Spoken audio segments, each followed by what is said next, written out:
Address change ചെയ്യാം. അതായത് നമ്മുടെ ബാങ്കിന്റെ അഡ്രസ്, CRAയുടെ അഡ്രസ് ഒക്കെ ചേഞ്ച് ചെയ്യണം. സെക്കൻഡ് വന്നിട്ട് നമ്മൾ ഇവിടുത്തെ പ്രോവിൻസിന്റെ ID കാർഡ് എടുക്കണം. സാധാരണ ഡ്രൈവിംഗ് ലൈസൻസ് ഉള്ള ആൾക്ക് ID കാർഡിന്റെ ആവശ്യമില്ല. ജസ്റ്റ് അഡ്രസ് ചേഞ്ചും പിന്നെ അവരുടെ വണ്ടി ആ പ്രോവിൻസിന്റെ അണ്ടറിൽ രജിസ്റ്റർ ചെയ്താലും മതി. എന്നെ പോലെ ലൈസൻസ് ഒന്നും ഇല്ലാത്ത ആൾക്ക് ആൽബർട്ടൻ ID കാർഡ് മസ്റ്റ് ആണ്. പിന്നെ last very important health card. ഒരു പ്രോവിൻസിന്റെ ഹെൽത്ത് കാർഡോ ID കാർഡോ വേറൊരു പ്രോവിൻസിൽ എത്തിക്കഴിഞ്ഞാൽ അത് ഡിസ്കാർഡ് ചെയ്യണം. നമുക്ക് അതും യൂസ് ചെയ്യാനും പറ്റില്ല. ഈ സംഭവങ്ങൾ ചെയ്യാനും കൂടിയിട്ടാണ് ഇന്ന് നമ്മൾ ഇറങ്ങിയിരിക്കുന്നത്. കാരണം ഇന്നും കൂടി ചെയ്തില്ലെങ്കിൽ മിക്കവാറും ഒരു ഫൈൻ വരേണ്ട എല്ലാ സാധ്യതകളും ഉണ്ട്.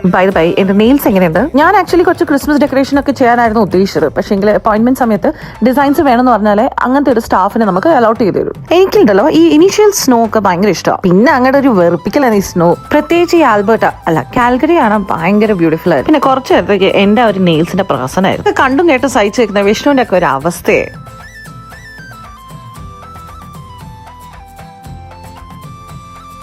അങ്ങനെ നമ്മൾ ഫസ്റ്റ് പോയത് ഒരു ഇന്ത്യൻ ഗ്രോസറി ഷോപ്പിലോട്ടാണ്.